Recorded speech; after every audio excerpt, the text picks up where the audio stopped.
Bonjour! Merci de me rejoindre dans cette nouvelle vidéo. Il s'agit d'une nouvelle vidéo quiz pour tester tes expressions françaises.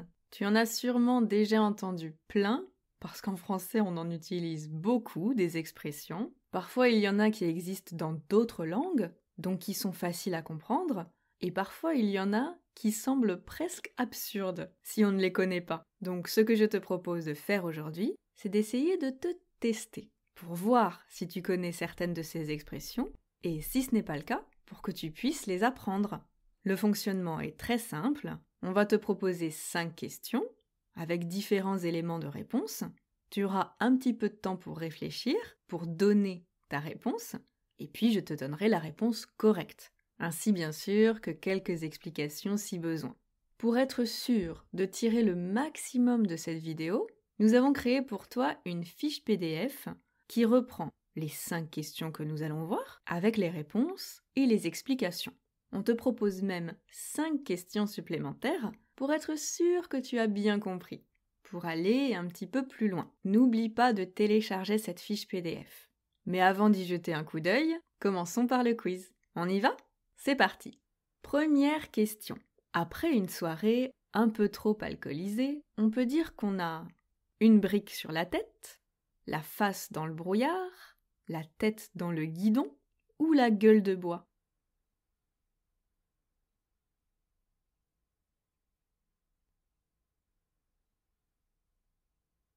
Après une soirée un peu trop alcoolisée, on peut dire qu'on a la gueule de bois. Bien sûr, comme on le dit en français, l'alcool est à consommer avec modération. Mais si jamais on boit un peu trop, le lendemain, on peut dire qu'on a la gueule de bois. C'est une expression familière, mais très utilisée, très courante, que tu as déjà peut-être entendue, ou que tu auras l'occasion d'entendre un jour. On a inventé les 2 premières expressions, mais l'expression « la tête dans le guidon », elle existe. Quand on a la tête dans le guidon, c'est qu'on est très occupé. C'est souvent parce qu'on est un peu débordé au travail, par exemple, et on a quelque chose à terminer. Deuxième question. Comment parler de quelqu'un de paresseux ou de fainéant ?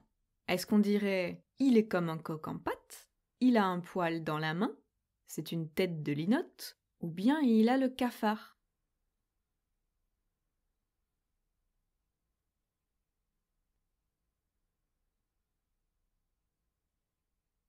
La bonne réponse, c'est la réponse B. Il a un poil dans la main.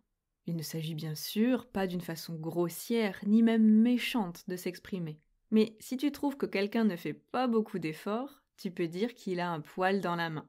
Toutes les autres expressions existent également. Être comme un coq en pâte, ça veut dire avoir une existence confortable, être bien installé. Être une tête de linotte, c'est pour parler de quelqu'un qui est étourdi, un peu distrait ou sans mémoire. Et enfin, avoir le cafard, ça veut dire être un peu triste, un peu déprimé, ne pas avoir le moral. Troisième question, complétez l'expression suivante. Casser du sucre sur les pieds, le nez, la nuque, le dos.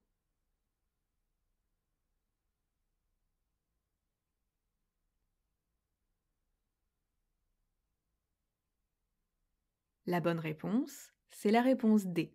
Casser du sucre sur le dos. C'est une expression qui a une connotation assez négative.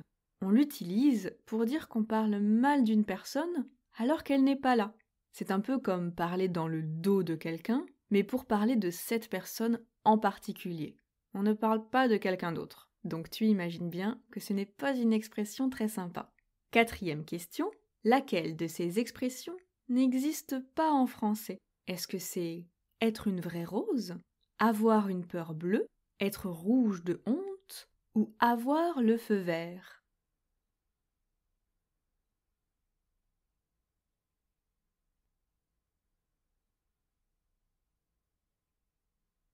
Toutes ces expressions existent, sauf la première, être une vraie rose.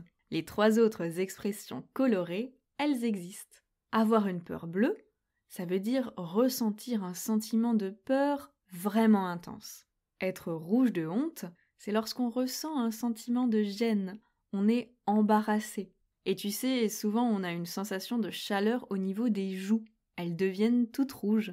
Et enfin, avoir le feu vert, ça veut dire qu'on a l'autorisation de faire quelque chose. 5e et dernière question, que veut-on dire lorsqu'on dit « c'est coton » ?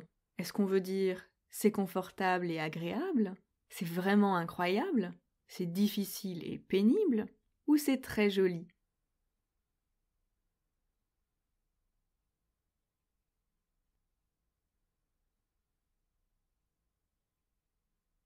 L'expression « c'est coton », on l'utilise pour dire que quelque chose est difficile et pénible. Réponse C. Le coton est une matière délicate, douce et agréable à toucher. Pourtant, l'expression « c'est coton » sert bien à désigner une situation difficile et même pénible. Si par exemple on te pose une question complexe au travail et que tu as besoin d'y réfléchir, c'est une tâche compliquée. Alors tu dois prendre du temps pour y penser et tu peux dire que c'est coton. Et c'était la dernière question de ce quiz. C'était coton ou ça s'est bien passé ? Dans tous les cas, j'espère que tu as pu apprendre des choses ou réviser des choses que tu connaissais déjà. Le plus important, ce n'est pas d'avoir un score parfait, le plus important, c'est d'apprendre et de pratiquer. Pour continuer ta pratique, n'oublie pas de télécharger la fiche PDF qui se trouve juste en dessous de cette vidéo pour retrouver toutes les questions qu'on vient de voir. Il y a 5 questions bonus dans cette fiche PDF. Alors vraiment, n'oublie pas de la télécharger et intègre ce genre d'exercice à ta pratique. En tout cas, c'est fini pour le quiz d'aujourd'hui. Merci beaucoup pour ton écoute. Je te souhaite beaucoup de courage pour la suite de ta pratique et je te dis à très bientôt. Salut!